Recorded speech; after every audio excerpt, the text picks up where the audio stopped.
Hello everyone, and welcome back to Untold Pain Stories, the channel where you improve your English through emotional, dramatic, and unforgettable stories. Today's story is about love, trust, lies, and a secret so dangerous that it nearly destroyed a marriage. Stay with me until the end, because this story contains a shocking twist you will never forget. My name is Ryan, and this is the story of how I married a woman whose secret almost ruined my life. 3 years ago, I thought I had found the perfect woman. Her name was Olivia. She was beautiful, intelligent, caring, and unlike anyone I had ever met. We met at a bookstore in Seattle. I was looking for a novel. She accidentally dropped a stack of books. I helped her pick them up. What started as a simple conversation turned into coffee. Coffee turned into dinner. Dinner turned into love. Within a year, we were engaged. Everyone loved Olivia. My friends admired her. My family adored her. Even my mother, who never trusted anyone easily, said Olivia was special. And honestly, I agreed. She seemed perfect. Maybe too perfect. But when you're in love, you rarely notice the warning signs. 6 months later, we got married. The wedding was beautiful. It wasn't expensive or extravagant, but it was perfect for us. As Olivia walked down the aisle, I remember thinking I was the luckiest man alive. I had no idea that my life was about to change forever. The first few months of marriage were wonderful. We laughed together, cooked together, watched movies late at night, planned our future. Everything felt normal. Then strange things started happening. Small things at first. Things easy to ignore. Olivia would occasionally disappear into another room whenever her phone rang. Sometimes she would suddenly leave the house for an hour without explanation. When I asked where she had been, her answers were always vague. Just running errands, meeting an old friend, nothing important. At first, I didn't think much about it. Everyone deserves privacy, right? But over time, the strange behavior became impossible to ignore. One night, I woke up around 2 a.m. The bed beside me was empty. I walked downstairs. The living room lights were off, but I could hear someone talking quietly in the backyard. I looked through the window. It was Olivia. She was speaking on the phone. Her voice sounded nervous, almost frightened. The moment she saw me watching, she ended the call. When she came inside, I asked who she had been talking to. She smiled. A friend. What friend? Just a friend from college. Something about her answer didn't feel right. But I let it go. I wish I hadn't. A few weeks later, something happened that changed everything. I was cleaning our bedroom while Olivia was at work. As I organized the closet, I noticed a small black box hidden behind some old clothes. Curious, I opened it. Inside was a phone I had never seen before. My heart immediately started racing. Why would my wife hide a second phone? I turned it on. The screen lit up. There were dozens of messages. Hundreds, actually. Most came from an unknown number. The messages terrified me. Did anyone follow you? Be careful. Don't tell your husband. The truth must stay hidden. My hands started shaking. I felt sick. What was going on? Was Olivia having an affair? Was she involved in something illegal? Why was she hiding this from me? For the first time since our marriage, I felt genuine fear. That evening, I confronted her. I placed the phone on the kitchen table. The moment she saw it, her face turned pale. For several seconds, she couldn't speak. Then she whispered, "Where did you find that?" "In the closet." Silence filled the room. "Olivia," I said, "what is this?" She looked away. "It's complicated." I hated that answer. "What does that mean?" "I can't explain right now." "Why not?" Tears appeared in her eyes. "Please trust me. Trust me." The words sounded ridiculous. How could I trust someone hiding a secret phone? That night we argued for hours. But no matter how many questions I asked, she refused to tell me the truth. The next few weeks became a nightmare. Every day felt worse than the one before. I couldn't sleep. I couldn't concentrate at work. My mind was constantly filled with questions.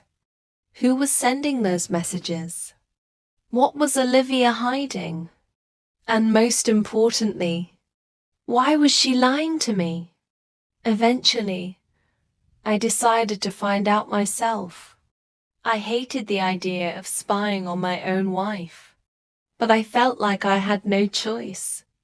One Saturday morning, Olivia left the house unexpectedly. I followed her. She drove across the city. Then she stopped outside an old warehouse near the harbor. My heart pounded. Why would she come here? I watched from a distance. A man stepped out of the building. He looked rough, dangerous. The two of them began talking. Then he handed her an envelope. My stomach dropped. What was happening? The meeting lasted only a few minutes. Afterward, Olivia quickly drove away. I sat frozen in my car. Nothing made sense anymore. That night, I barely spoke to her. Every smile felt fake.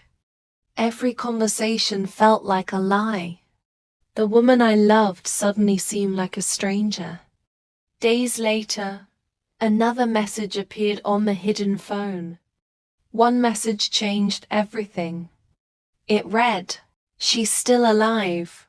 I stared at the screen, confused. Who's alive? What did it mean? The more I thought about it, the more terrified I became. Finally, I reached my breaking point. That evening, I confronted Olivia again. This time, I refused to leave until she told me everything. She looked exhausted, broken, as if she had been carrying a heavy burden for years. Finally, she sat down and began to cry. Not quietly, not softly. She completely broke down. When she finally spoke, her voice trembled. "Before I met you, I had a younger sister." I frowned. "A sister?" She nodded. "Her name was Emily." I had never heard this name before. Not once. 10 years ago, Olivia continued, Emily disappeared. I felt my anger slowly fading. "What do you mean disappeared?" "She was kidnapped." The room became silent. For several moments, I couldn't speak. Olivia continued. "The police searched for years. Nothing. No clues. No answers. Everyone eventually gave up." Tears rolled down her cheeks. But I never stopped searching. Suddenly, everything started making sense. The secret phone. The hidden meetings. The mysterious messages. All of it. For years, Olivia had secretly been searching for her missing sister. The man at the warehouse wasn't a criminal. He was a private investigator. The messages came from people helping her search. The envelope contained information about possible sightings. Everything I believed was wrong. I felt ashamed that the story wasn't over, because Olivia revealed something even more shocking. A few months earlier, the investigator had discovered evidence suggesting Emily was still alive. Not only alive, but being held by a criminal organization involved in human trafficking. My blood ran cold. The danger was real. Very real. "Why didn't you tell me?" I asked. Olivia looked down. "Because I was afraid." Afraid of what? Afraid they would hurt you too. For the first time, I understood why she had kept everything secret. She wasn't protecting herself. She was protecting me. The next few weeks were unlike anything I had ever experienced. Together, we worked with investigators. New leads appeared. Hope returned. For the first time in years, Olivia believed she might actually find her sister. Then disaster struck. One evening, Olivia didn't come home. Her phone went straight to voicemail. Hours passed. Nothing. Midnight arrived. Still nothing. I felt sick with worry. Then my phone rang. An unknown number. I answered. A man's voice spoke. "If you want to see your wife again, stop asking questions." The call ended. My entire body froze. They had taken her. The same people connected to Emily's disappearance. The next 48 hours felt like a nightmare.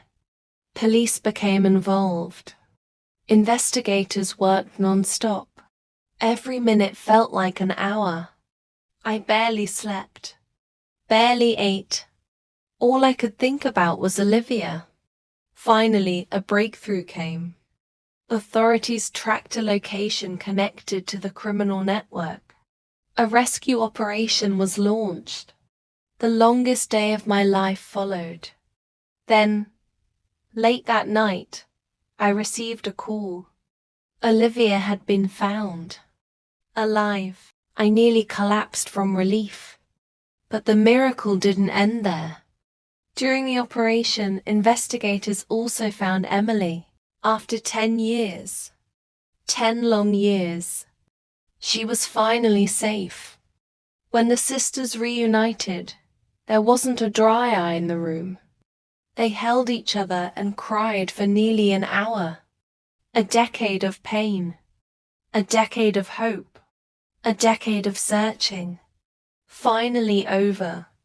Months later, life slowly returned to normal. The danger was gone. The criminals were arrested. Emily began rebuilding her life.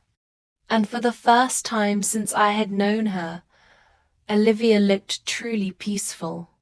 One evening, we sat together watching the sunset, the same way we had done when we first fell in love. I looked at her and smiled. "You know," I said, "for a while I thought you were living a double life." She laughed. "I guess I was. Next time, maybe tell your husband." She laughed harder. Then her expression softened. "I'm sorry." I squeezed her hand. "You don't have to apologize." Because finally I understood. Some secrets aren't meant to hurt people. Some secrets are carried out of fear, out of love, out of sacrifice. And sometimes, the truth is far more heartbreaking than the lies. Today, when I look back at everything that happened, I realize something important. Trust isn't about knowing everything. It's about believing in someone even when things don't make sense. My wife had a dangerous secret. A secret that nearly destroyed our marriage. But in the end, it also revealed the incredible courage hidden inside her heart. And that's why I love her more today than I ever did before. Thank you for listening to Untold Pain Stories. If you enjoyed this emotional and suspenseful story, don't forget to like, share, and subscribe to the channel for more interesting, emotional, and unforgettable English learning stories. See you in the next story.